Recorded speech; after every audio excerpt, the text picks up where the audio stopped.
and QBE Free Flight Birds. My name is Brendan. And I'm Jax. And we'd like to start the show by acknowledging the Taronga people, who are the traditional custodians of the land. That's right, and no matter where you're from or where you live, every day there are opportunities to see and to connect with remarkable birds. They really are all around us. And all you have to do is look up.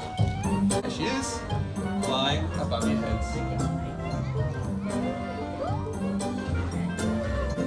Dixie, she's a whistling kite. And we're talking about whistling kites. Quite often they're really dynamic and they'll catch their food mid-air. And they do this because you could find around 50 or 100 of them in the sky at any one time. So they're like me, they love their food.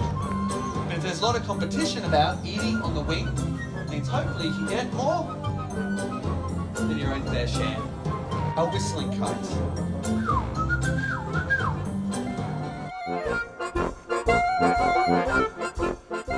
Here you go. And for our next bird, the black-breasted buzzard. An emu egg like this is the ultimate prize. There could be around 20 eggs in a nest at any one time. And that's what Slammer is looking for.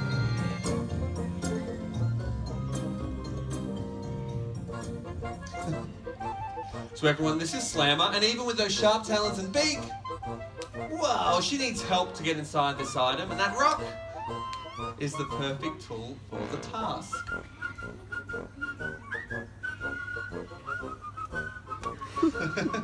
So what you are witnessing is not something that we ever trained her to do. This is instinct, and she hatched out of her own egg with this knowledge already in her mind. In fact, because that item there is equivalent to around 2 days worth of food, for a bird like her, she'll keep working at it until, yeah!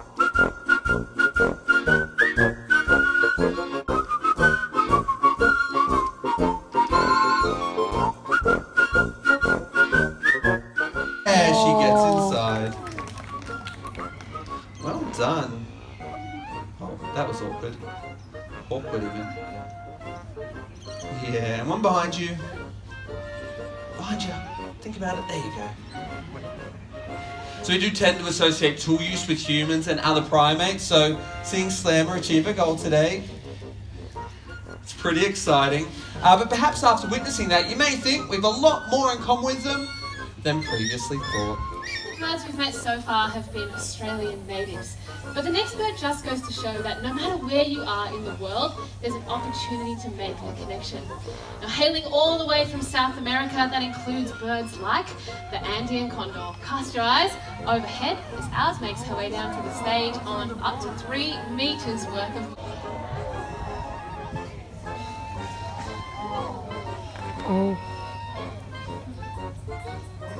Now this is exactly what she's great at, being a scavenger, sticking her head into carcasses to get to the good stuff inside. Now it might appear she has a completely bald head, but in fact it's covered in tiny hair-like feathers. And this means that any blood or guts that would otherwise stick on, well, it simply dries and flakes right off, keeping her nice and clean.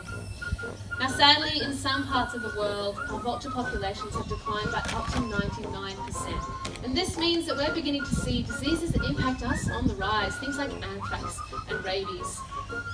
We might not have vultures here in Australia, but we certainly have scavengers in our own backyard, such as the Australian raven.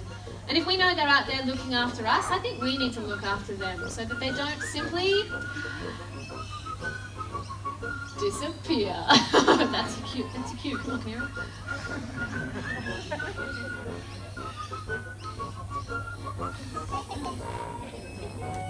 Just needing a bit of support today. There we go. Disappear. She did it.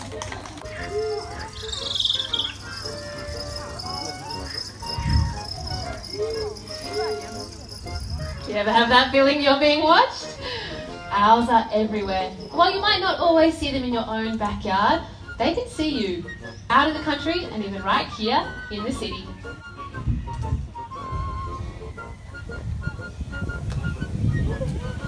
Oh.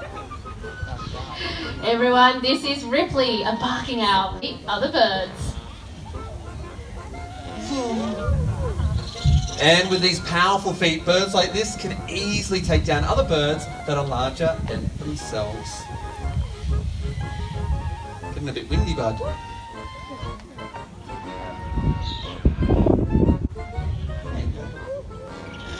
will look to hunt other things like mice and rats, maybe even a possum, before returning to a safe branch to rest.